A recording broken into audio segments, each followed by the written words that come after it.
One of the things I have photographed a little bit in downtown Toronto is the homeless population there.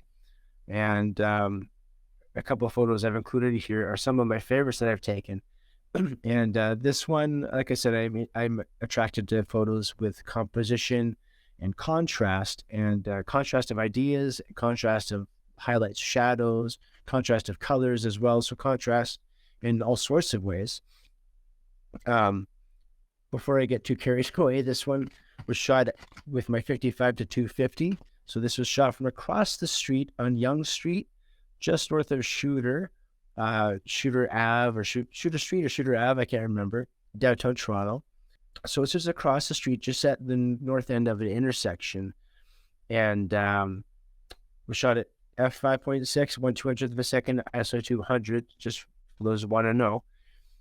But the contrast of this, I just see the desperation in her face. You can see she's just kind of out of sorts with her shoe, one shoe off, one shoe on, sitting down on the road. She has that paper cup asking for any sort of money. And on the logo on the cup is actually a TD Bank logo, which I just found there's a little bit of like irony. I want to say humor. It's not funny, but there's a little bit of a humor in it, in that it's it's a cup purposed for receiving change and cash and money and whatever donations, and it has like a bank's logo on it, but the person is just looks destitute, and you can see the shadow of the person walking by, the hands down there, and just kind of like nobody sees her. She's just kind of like invisible. But the highlights there just kind of put a spotlight on her. And, even for a brief moment, we do see her, and I don't know. I saw this photo or I saw this potential to take an image, and I don't know. I think it worked out. In downtown Toronto, there are a lot of people that are homeless or unhoused. They are, for all sorts of reasons.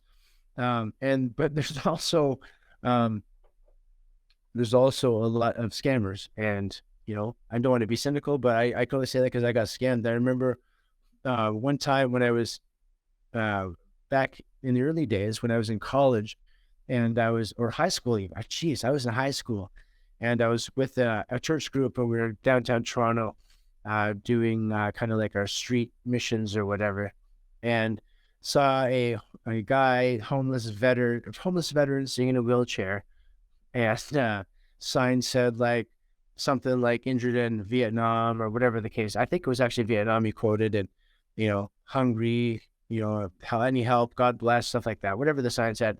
And so I'm like, hey man, and I even then I didn't want to like just give money, so I'm like, hey man, we're going to go grab something to eat. You want to come get a burger with us, go to Burger King or whatever? So he's like, yeah, absolutely. So we sat with him, had a meal, and then we said our goodbyes, and we leave. And like a half hour later, we walk around the corner, and I see this guy jump out of his wheelchair, like over a railing, and then hustle down a flight of stairs. And I was like, you got me, got a meal out of me. All right.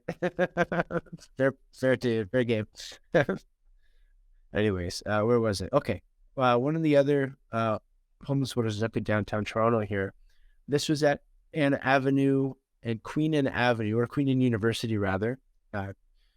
University Avenue becomes Avenue Road as you move north through the city, but midway through the city. But downtown here, it is University Avenue. And there's a big fountain here and a big obelisk in this fountain, and the statue with angel wings pouring out, and there's water sprouting. It's just a beautiful display, and it's a really high traffic area.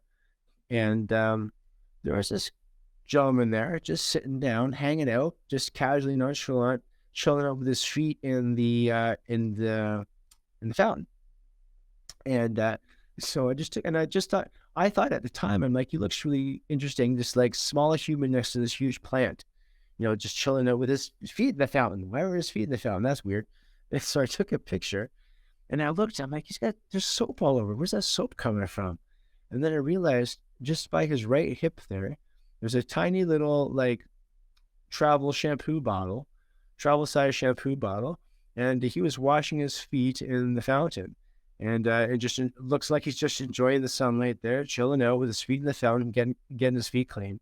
And I just thought, like, that is such a peculiar thing, uh, but it makes perfect sense. And juxtaposed against those huge plants, right in like this busy part of downtown Toronto. So I just thought it was a really, really interesting photo. And I love it when there's little gifts like that in the photos. Like, when I took the photo, I wasn't conscious of the little shampoo bottle. And it was only after, when I was studying the image, that I see that, and it made me laugh. I'm like, I love it when photos have tiny little details that you won't catch unless you really, really inspect it closely. And that's what I really like about this one. Also, none of these photos are posed. None of these photos are posed. So they're all just, well, except that's not entirely true. Yeah, this one was posed, this one was posed, and that's it. So those two were posed. None of them, this one, I was taking a picture of him, but he wasn't posed. And of course, this one and this one were not posed. So I like to take more candid than I do post photos. These days, I do a mix of both.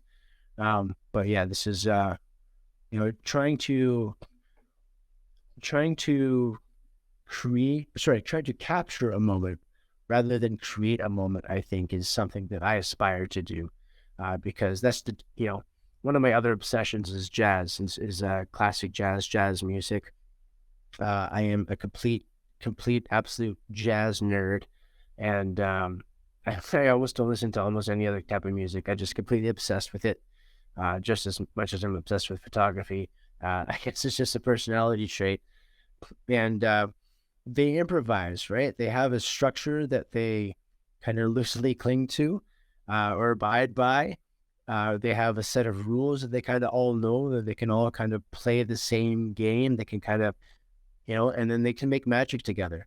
Someone playing, just making something off the top of their head and spur of the moment, and just being that creative force is just really, really exciting, and it's a real rush. And so with photography, I love doing that as well. That's a super rush. Is just not going out with a plan in your head necessarily, not just having your camera on hand, not knowing what you're going to see, and just having that amazing thing just happen right in front of your eyes, and just you capturing that moment that can never be replicated again.